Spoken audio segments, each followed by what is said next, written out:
안녕하세요. 지메입니다.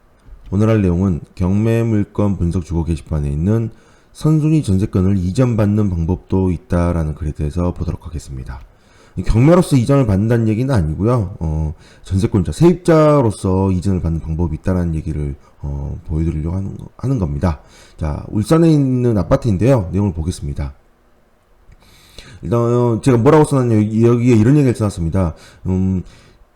근저당을 잡고 돈을 빌려주는 경우가 종종 있죠. 근데 이제 좀 다르게 생각을 한다면 조금 더 똑똑한 사람들은 물론 뭐 여러 가지 상황마다 다릅니다. 이렇게 전세권을 설정하기도 합니다. 근저당을 설정을 하면 경매로 넘길 수 있는 권한을 가지고 있게 됩니다. 그러나 전세권의 경우에는 여기다가 경매로 넘길 수 있는 권한뿐만 아니라 점유권도 가지고 있죠. 점유권도. 그래서 만약에 돈을 빌려줬는데 갚지 않는다면 점유권에 기해서 나가달라고 점유 이전을 청구해달라고 압박을 할 수 있겠죠. 그리고 나서 경매까지 또 넘기는 뭐 이런 여러 가지 절차들을 또 수행할 수 있습니다. 물론 뭐 채권 최고액이라는 게 없다라는 단점도 있긴 하지만 때에 따라서는 전세권을 이용하는 것도 하나의 방법이 될 수도 있겠죠.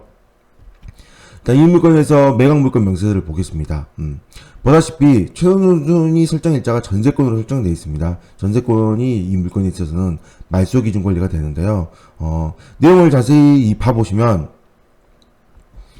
일단 권리신고를 했는데요. 권리신고를 했는데 보증금이 2억입니다. 그리고 배당 요구를 했습니다. 전입신고일자는 2013년 1월 18일 날 전입신고를 했다라고 되어 있고요.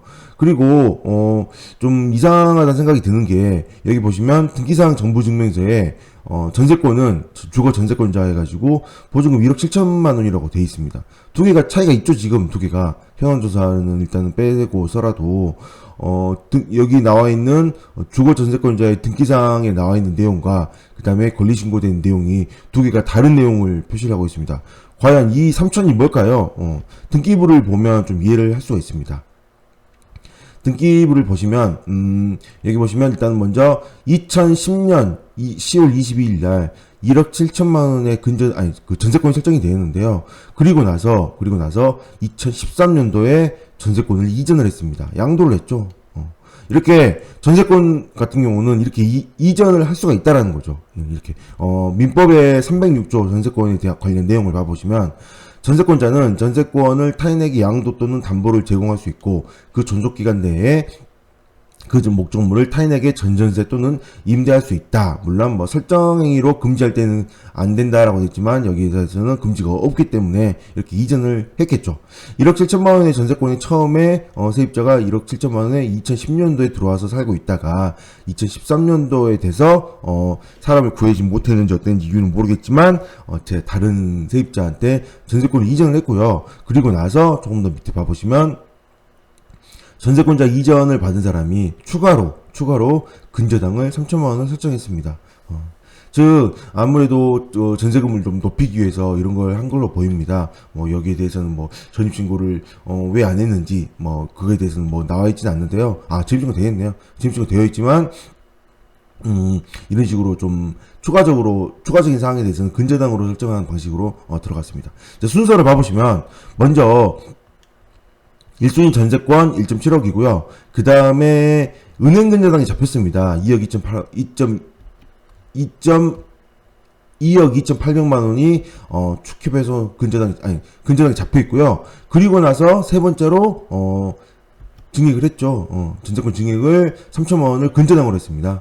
그래서 순서가 이렇게 됨으로 인해서 이 물건을 1, 2순위를 합치면 3.98억 정도가 되기 때문에 이 물건의 감정과 비슷하게 됩니다. 그러므로 1순위 전세권자를 이렇게 전세권 이전을 받는 거는 참 잘한 선택이었다고 보게 되는 거죠.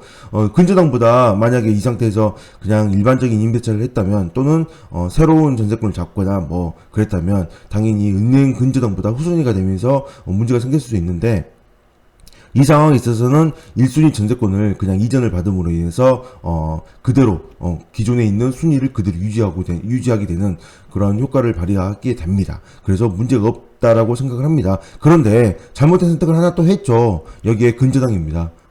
실제로 이 두 개의 1, 2순위 금액만 합쳐도 이미 감정가를 넘어가기 때문에 대상 보호를 받을 수가 없는데 뭐 여기저기 뭐 근저당을 설정하면 괜찮다 또는 뭐 여러 가지 좀 상황들로 인해서 좀 안전하다고 판단했기 때문에 3천만 원의 근저당을 추가로 설정한 게 아닌가.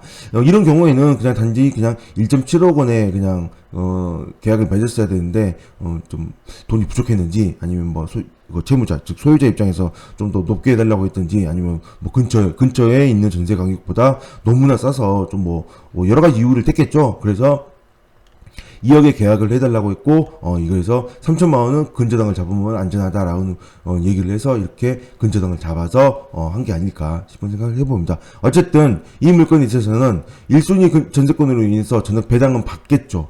배당 받을 거고, 그 다음에 2순위 근저당을 받다가 배당이 끝나기 때문에 3순위의 증액한 3천만 원의 근저당은 더 이상 배당을 받지 못하게 되는 좀 안타까운 상황이 생기지 않을까 그런 생각을 해봅니다. 그럼 도대체 왜 이렇게 2억이라는 금액을 했을까요? 합치면 만약 이 금액을 전부 다 합치면 어떻게 되나요? 2억 4.28억이 되죠. 4.28억이 돼도 충분히 안전하다고 생각을 했던 걸로 보이는데 왜 그렇게 되는지 보면 등기부를 보면 이런 내용이 있습니다.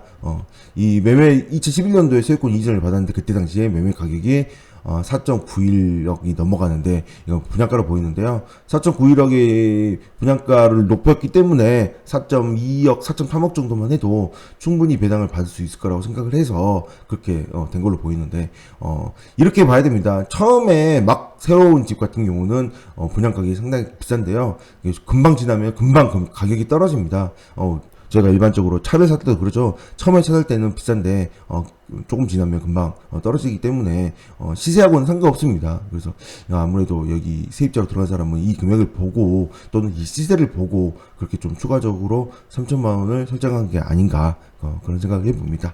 안타깝습니다. 어쨌든 여기에 세입자는 3천만 원을 날린 상황이기 때문에 낙찰자 입장에서는 물론 뭐 세입자가 방어 입찰을 할 수도 있겠지만 낙찰자 입장에서는 세입자가 이렇게 배당을 받지 못하는 금액이 있다는 것도 아시고 접근을 하는 게 좋지 않을까 생각해 봅니다. 네, 오늘 여기까지 하겠습니다. 감사합니다.